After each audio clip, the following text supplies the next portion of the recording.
Halo teman-teman, jumpa lagi bersama kakak di channel Legurles. Nah, pada video kali ini kita akan belajar pelajaran baru. Kita akan belajar tentang statistika. Sebelum kita mulai, jangan lupa untuk subscribe channel Legurles ya. Tombol subscribe-nya ada di kanan bawah. Di video kali ini kita akan belajar tentang pengenalan dari statistik, juga populasi dan sampel. Biasanya soal-soal teori di pilihan ganda gitu ya. Nah, statistik itu adalah ilmu yang mempelajari cara mengumpulkan, cara mengolah, cara menganalisis, cara menyimpulkan, dan menyajikan informasi dan data. Apa sih contoh nyata statistik yang mungkin di saat-saat sekarang ini adalah survei ya. Survei dari Pilpres, dari partai-partai, siapa yang menang dan sebagainya. Itu menggunakan ilmu statistik untuk mengumpulkan, mengolah, dan menganalisa. Sehingga keluar, untuk si calon A, dia kemungkinan menangnya sekian persen. Untuk calon B, kemungkinan menangnya sekian persen. Nah, ada beberapa istilah. Yang pertama adalah data. Data itu adalah sekumpulan informasi. Ya, data itu sekumpulan nih. Ada data primer, ada data sekunder. Kalau primer itu langsung. Jadi misalnya kakak bertanya kepada 10 orang. Yang kakak peroleh itu ada data primer.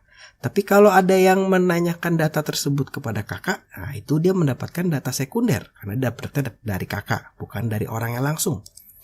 Ada juga datum. Datum itu sebagian dari kumpulan data atau informasi gitu ya. Ada populasi. Nah ini kita akan belajar tentang populasi di video kali ini. Populasi itu adalah sekumpulan orang atau benda yang akan diteliti. Contohnya di survei tentang Pilpres misalnya, populasinya itu adalah rakyat Indonesia yang bisa memilih gitu ya. Kemudian ada sampel. Sampel itu adalah sebagian dari populasi yang akan lebih dalam diteliti. Nah, kalau dalam contoh yang sama, dalam survei Pilpres misalnya, kalau kalian baca koran atau baca berita, misalkan lembaga survei apa, nanti dia kasih tahu tuh sampelnya 1.200 orang, sampelnya 1.300 orang. Jadi dari sekian juta orang yang diambil sampelnya hanya sekian ribu orang saja. Dan dengan ilmu statistik itu valid ya, dengan cara perhitungan yang tepat itu valid dan bisa dipertanggungjawabkan.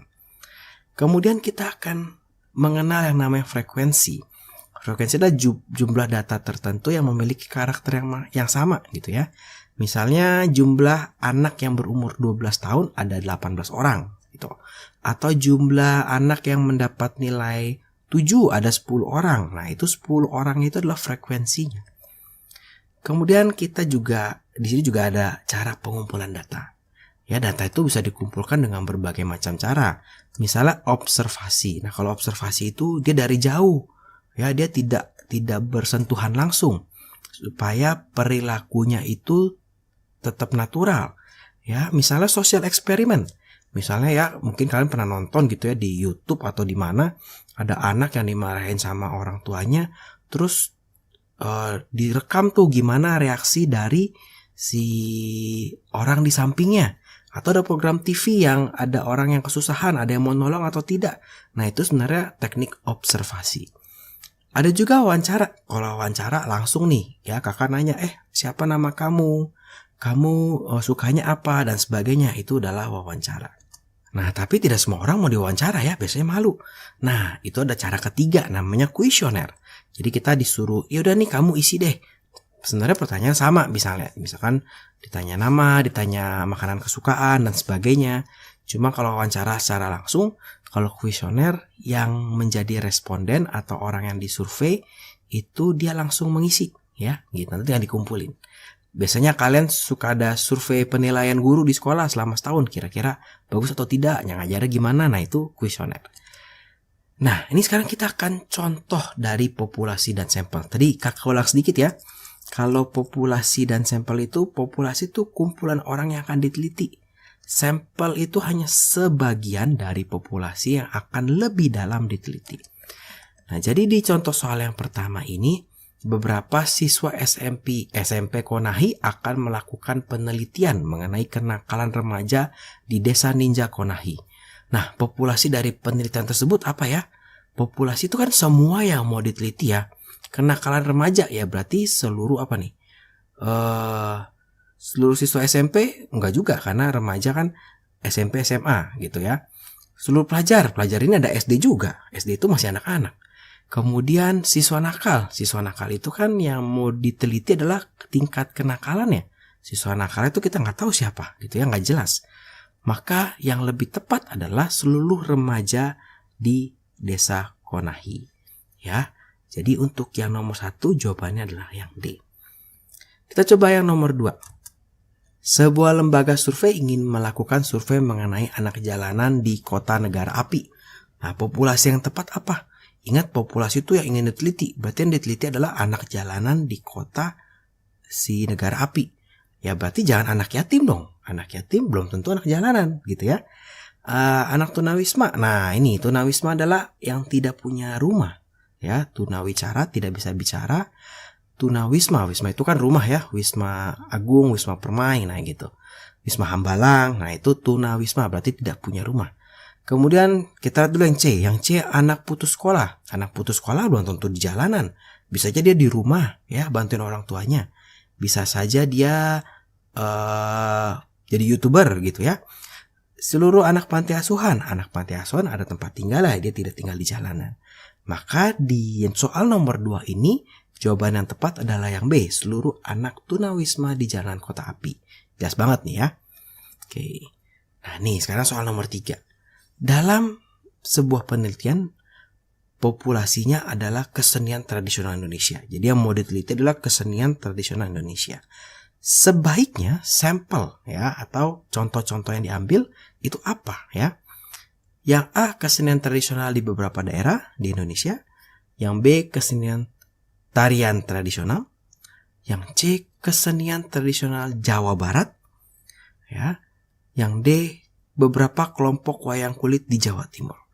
Nah, jawaban yang tepat adalah yang A ya, jelas banget. Beberapa kesenian atau kesenian tradisional di beberapa daerah. Jadi biasanya kalau sampel tuh kita mencari kata beberapa. Nah, A, B, C, D semuanya ada kata beberapanya ya. Cuma kalau yang C dan D pasti bukan. Karena yang diambil cuma Jawa Barat. Padahal yang mau diteliti seluruh Indonesia. Maka lebih baik sampelnya adalah beberapa daerah di Indonesia. Kalau yang B salahnya, dia hanya meneliti tarian. Kesenian tradisional tuh nggak hanya tarian ya. Ada alat musik nasional, ada adat-adat tertentu yang harus diteliti dan sebagainya. Nah, sehingga yang lebih tepat itu adalah yang A. Oke, jadi nomor 3 ini jawabannya adalah yang A. Nah, sekarang kita coba yang nomor 4. Berikut ini yang bukan sampel yang baik untuk populasi. Jadi ada kata bukan nih ya. Objek wisata Indonesia ya. Nah, di sini wisata gunung di beberapa daerah Indonesia, wisata pantai, wisata di beberapa wisata laut di beberapa di Pulau Bali, wisata sejarah di beberapa daerah Indonesia. Nah, di sini penekanannya dari soal ini yang sebetulnya objek wisata tuh banyak ya, bisa gunung, pantai, bisa objek wisata sejarah. Yang paling tepat sebetulnya beberapa objek wisata di beberapa daerah ya, jadi beberapa objek wisata, gunung diteliti, pantai diteliti gitu ya. Nah, tapi yang bukan dari sini yang paling tidak baik itu adalah yang C. Kenapa? Karena dia hanya meneliti di Pulau Bali, sedangkan yang mau diteliti adalah objek wisata Indonesia gitu ya. Jadi untuk nomor 4 ini yang bukan sampel yang baik itu adalah yang C. Nah, ini soal nomor 5. Untuk mengetahui prestasi matematika di siswa SMP kelas 7, ya, jadi yang mau diteliti adalah prestasi matematika siswa SMP kelas 7 di suatu provinsi, maka dicatatlah prestasi siswa SMP di beberapa sekolah dalam provinsi tersebut. Jadi hanya satu provinsi ya. Populasi dan sampel. Nah, populasinya apa nih? Ya, populasi yang mau diteliti adalah siswa SMP kelas 7 ya. Sehingga populasinya adalah siswa SMP di satu provinsi ya. Bukan prestasi. Prestasi itu yang mau diukur, yang mau diteliti itu anaknya yang mau diteliti nih. Prestasinya seberapa hebat, seberapa jauh. Jadi yang C dan D pasti salah. Kalau yang B, nah ini salah nih karena siswa SMP dari beberapa sekolah ya. Nah, ini jangan sampai kebalik nih. Nah, soal ini memang sengaja nih. Dia membalik antara populasi dan sampel. Ingat, populasi itu yang lebih besar, sampel itu yang lebih kecil. Sehingga yang tepat adalah A. Karena siswa satu provinsi pasti lebih banyak dibandingkan siswa SMP dari beberapa sekolah.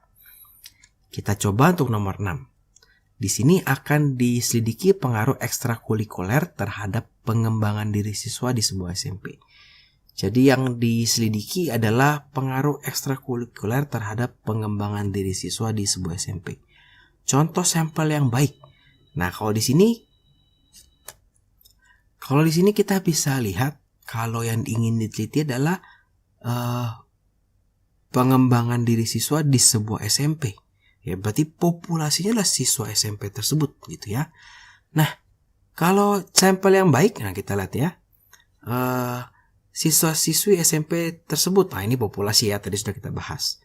Siswa-siswa yang mengikuti ekstrakurikuler di SMP tersebut. Kita keep dulu.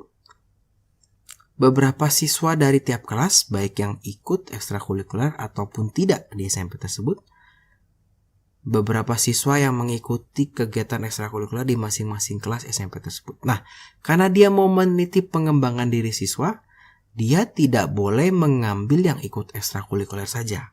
Dia juga harus meneliti yang tidak ikut ekstrakurikuler, supaya ada pembanding. Ya, oh ini yang gak ikut ekstrakurikuler ternyata pengembangan dirinya sedikit. Yang ikut ekstrakurikuler ternyata pengembangan dirinya baik. Misalnya, ada ekstrakurikuler YouTuber. Ternyata yang ikut ekstrakurikuler YouTuber lebih percaya diri dibandingkan yang tidak. Nah, itu kan perlu ada pembanding. Nah, maka sehingga yang B dan B dan D itu tidak tepat. Karena dia hanya meneliti yang mengikuti saja. Artinya untuk soal nomor 6 ini, yang benar adalah yang C. Beberapa siswa dari tiap kelas, baik yang ikut maupun yang tidak. Jadi dari setiap kelas diambil sedikit. Yang ikut dan yang tidak, ya. Kemudian diteliti bagaimana pengembangan dirinya. Nah, jadi kira-kira seperti itu untuk populasi dan sampel. Yang perlu diingat, populasi itu lebih besar, sampel itu lebih kecil. Nah, terima kasih buat teman-teman yang sudah menonton video ini. Selamat belajar. Kalau teman-teman merasa video ini bermanfaat, ayo dibagikan sehingga membantu teman-teman yang lain. Jangan lupa like videonya, subscribe channel Legules, juga follow Instagramnya Legules. Terima kasih.